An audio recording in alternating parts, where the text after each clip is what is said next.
അപ്പോൾ ചങ്ങായിമാരെ നമ്മൾ ഭക്ഷണം ഉണ്ടാക്കാനുള്ള പരിപാടിയിലാണ് നബിദിനത്തിൻ്റെ. അപ്പം ബിരിയാണിയാണ്.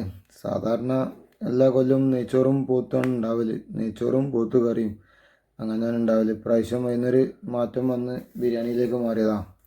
അപ്പോൾ സംഭവം എന്താ വെച്ചാൽ മഴ പെയ്ത് ആകെ ബുദ്ധിമുട്ടായിന്. മൊത്തം വെള്ളം ഇങ്ങനെ നേരം വെളുത്ത് രാത്രിയിലെ അവസ്ഥയാണ്. ഇപ്പം രാവിലെ ആയപ്പോൾ മൊത്തം ചളുമ്പാണ്. എന്തായാലും നടക്കണോട് മൊക്ക ചളുമ്പാണ്.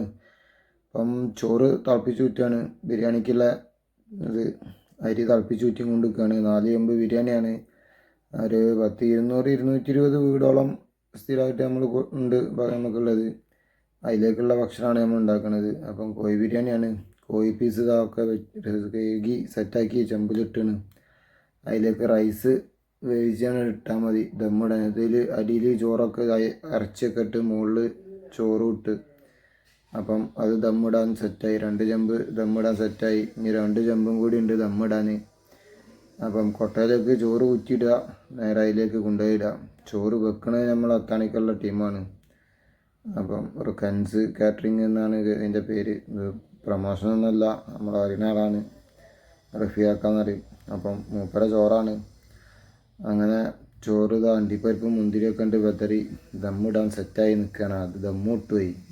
ദമ്മിട്ട് തീയും കത്തിച്ച് 2 കമ്പ് കത്തിച്ച്. ഇനി 2 കമ്പും കൂടി കത്തിക്കാണ്ട്. അപ്പം അടുത്തത് ഇതാ കയറ്റി വെച്ച് ദമ്മിൽ. അത് അടിയിൽ ചേട്ടൊക്കെ ഇട്ട് ഇനി തീയാണ്ട് കൊടുത്താൽ മതി. അപ്പം അതും ദമ്മാവും. ബാക്കിൽ സ്റ്റേജിന്മേലും പരിപാടി നടക്കുന്നുണ്ട്. കർട്ടണൊക്കെ ഇട്ട് സെറ്റാക്കുന്നുണ്ട്. പിന്നെ മൊത്തം ചളുമ്പാണ്. ഇവിടെയൊക്കെ ചളുമ്പും വെള്ളമാണ്. പിന്നെ അതാ പാക്കിങ് കണ്ട് തുടങ്ങി. ഒരു 11 മണിയായപ്പോൾ നമ്മൾ പാക്ക് ചെയ്യാൻ തുടങ്ങി. അപ്പോൾ ഓരോ വീട്ടിലേക്ക് പാക്കറ്റാക്കിയിട്ടുണ്ട് കൊടുക്കുക. ചോറും ഇറച്ചിയും കൂടി ഇതിലിട്ടുകൊണ്ട് പാക്കറ്റാക്കി കൊടുക്കാനുള്ള പരിപാടിയാണ്. സാധാരണ നമ്മൾ നെയ്ച്ചോറും കറിയാകുമ്പം പാത്രം കൊണ്ടുവരണം. പ്രാവശ്യം പാത്രം കൊണ്ടുവരണ്ട. പാത്രം കൊണ്ടുവരുന്നതിന് പകരം ഇതിൽ കവറിലാക്കിയിട്ട് കൊടുക്കുകയാണ്. അപ്പം അത് കഴിഞ്ഞിതാ ഓരോരുത്തർ ചോറ് തിന്നാൻ തുടങ്ങി. പാക്കറ്റ് ഏകദേശം ആയപ്പോഴേ അപ്പം വിശക്കണോല് തിന്നുക. അപ്പം അങ്ങനെ ഓരോരുത്തർ ഇതാ ചോറ് തിന്നാൻ തുടങ്ങി. അതിൻ്റെ ഇടയിൽ മറ്റേ സൗണ്ടിൻ്റെ ആൾക്കാർ, നമ്മൾ ചെറിയൊരു മതത്തിനാണ്, പള്ളി മദർസയാണ്. അപ്പം ചെറിയ രീതിയിലുള്ള സൗണ്ടും മൊട്ടൊക്കെയാണ്. അപ്പം അതാ ചോറ് തിന്നുന്ന ആൾക്കാർ എണ്ണം കൂടി വരികയാണ്. അങ്ങനെ അതാ അടുത്ത ആൾ ചോറ് എടുത്തും കൊണ്ട് പോകുന്നുണ്ട് അങ്ങോട്ട്. അപ്പം കസാദ നോക്കിക്കുക. ഈ അട്ടിക്കണ കസാദയാണോ കാണില്ലേ? അതാ ചോറ് എടുക്കുക തന്നെയാണ്.